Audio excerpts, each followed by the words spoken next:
I was very private for a long time. What changed was just that I wanted to share a little more.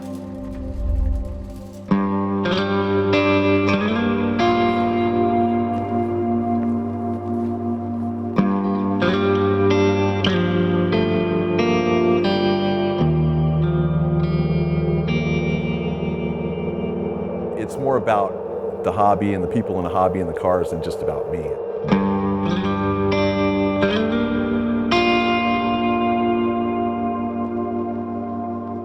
You know, there's guys that are 2002 guys, there's guys that are E30 M3 people, there's guys that focus on a certain model.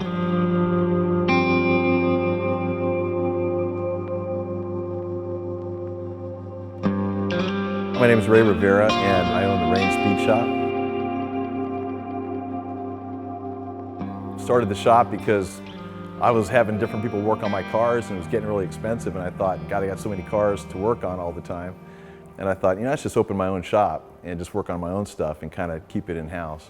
And we try to stay low-key. We don't work on cars for people on the outside. We've got plenty of work with the cars that I have, so keeps the guys occupied.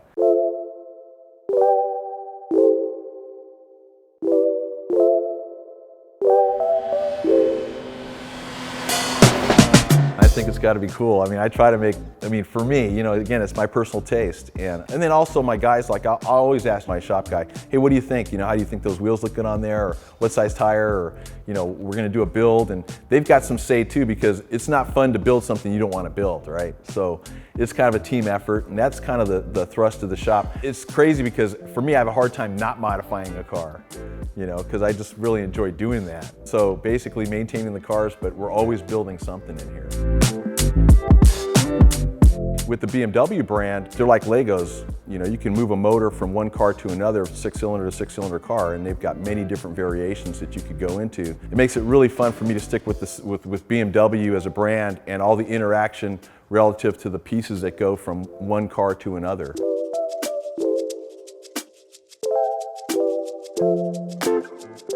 A lot of the parts that I have, the spare parts and things, I got a bunch of that stuff. I purchased so many cars over the years, and I always ask the question to the seller, do you have anything that goes with the car? And they go, oh, you want all that stuff? I go, yeah, throw it in the trunk. And I end up with this mountain of spare parts and engines and all these things. And then sometimes people want to sell stuff that they have. Then I want to kind of find the rare stuff, you know, like limited slip side loader diffs and things like that. It's a multi-year process when you're rebuilding an older car. And sometimes the parts are not available. So you're trying to find that one right part. And that's the treasure hunt. That's part of the fun of the hobby.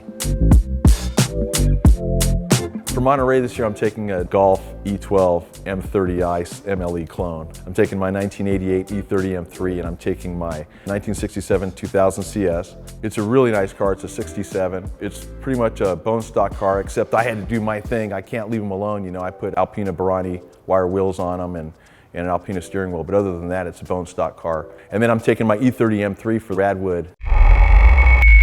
Since I have so many 80s cars, I go, gosh, I gotta participate in that. And then I'm taking the Golf yellow E12 530i MLE tribute car, which I'll drive up there.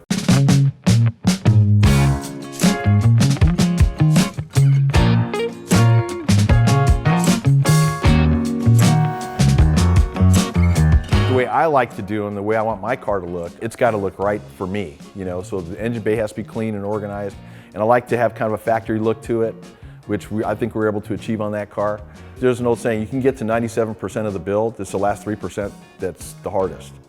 And to complete it and finish it, and so it's driving reliable and all that, it really is an effort. And I'm proud of the guys for what they did on the car, because it just came out fantastic. It was originally that color from the factory. That was ordered that color, which is crazy, because you think about a four-door back then, why would somebody order a four-door yellow like that? For me to do it to the level that we want to do it, might as well repaint it and do it all the right way. So we repainted it, glazured it, paint code Golf. So it's the original color, original paint code, original style paint. It's single stage paint. I think it came out great. I put a 1991 E34 M5 motor in it. It's got a 265 dogleg Getrag gearbox in it with a 364 limited slip differential. And then what we did on the car for the brakes, we upgraded the brakes to fully vented Series 1 E24 M635i brakes. A lot of times I'll have tires on the car, like track tires on a car, and then I'll say, well, now they're loud on the road. But I like to put Michelin on my cars because it's a great handling tire, it's a well-built tire. I know they're reliable, and they tend to be better for the car. They're quiet, they behave differently than a lot of other tire brands that I put on the cars.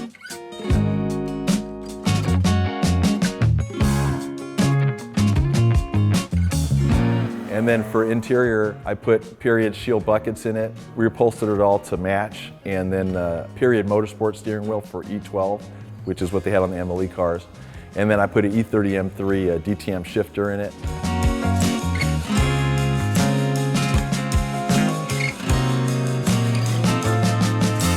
I like the BMW like 1982 323i tachometer, which kind of has a different look to it. We put that in there. And then I took the higher speed speedometer out of the M635 CSI. And the dash always had these fasten seatbelt lights on there.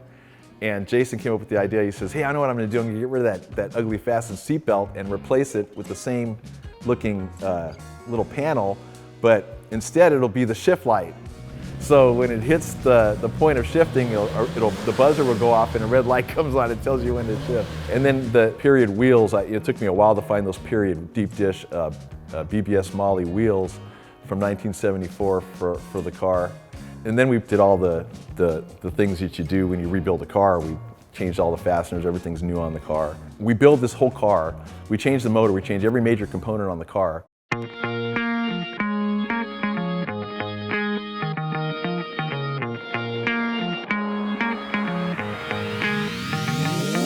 And then it has to be reliable. If I'm gonna drive it to Monterey, that's a 5-hour drive, it's gotta be something that's not gonna break. So we try to get them done ahead of time so we can drive them around and get through any situations that might come up that need fixing. It's not so much keeping your fingers crossed the whole way, but it's always in the back of your mind like, did we miss anything, you know? We have a pretty good checklist, but sometimes little things, you know? That's kind of some of the most fun part of it is when you start sharing the work, you know, that the team did. I display them to share. If someone doesn't like it, it doesn't bother me. And if somebody likes it, that's great. I'm not there to try to get somebody to say, hey, my cars are great. I don't need that. But I do it because it's fun, you know. My friends are going to be there and they're bringing their stuff. And we hope that we're a little different than what other people might do because I want to have my individuality in the car. Well, my wife and I always go up and we always have friends we meet up there. And we'll have dinners and there's different events, like we'll be at the Legends show. And then we go to the Rolex Laguna Seca over the weekend and there's a corral there for BMWs. And this year it's E12, the car that we built. And then just one function after the other. It's fun, but you're super busy because there's so much to do. You can never see everything.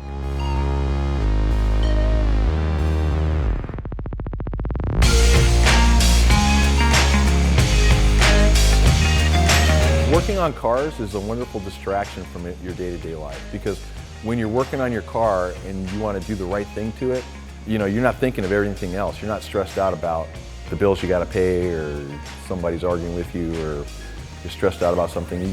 I can throw myself into the car, and when you're focused on really how it all comes together, I mean, there's nothing else you need to be thinking about. So for me, it's a release that way.